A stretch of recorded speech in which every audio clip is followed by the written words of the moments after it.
Hey guys, I was doing some glute kickbacks this morning and I thought it might be helpful to demonstrate for you how to do them with both a mini band and a 41-inch band. So let's start with the mini band first. Basically, what I would recommend doing is getting down into a seated position, placing that mini band over your shoes, getting a little bit of resistance there so it doesn't slide off, flipping over to your hands and knees, get in a nice position. Your wrist should be just below your shoulders, knees should be just below your hips.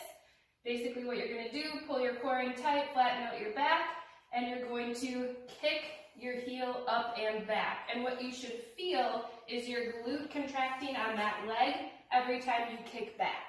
The other thing that I want you to think about when you're doing this is not to open your hip and turn out, but try instead to keep your hips flat to the floor as you're kicking back. All right, so why would we want to use a longer band as opposed to a mini band? So one thing I want you to keep in mind is that we never want to overstretch our bands beyond twice their length.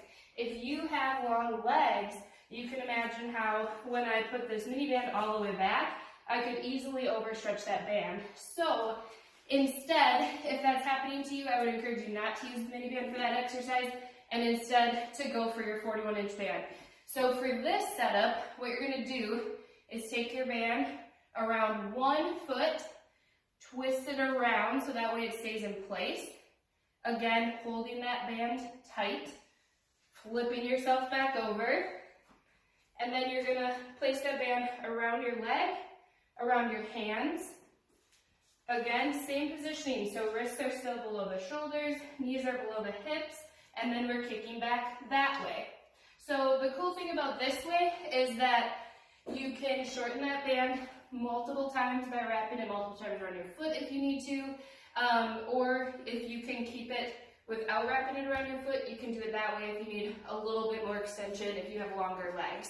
Obviously, as well, the more times you wrap it around, the less slack you have, the more resistance you're going to get too. So just a couple of ways to do some kickbacks for you to give a try at home. Let us know what you think.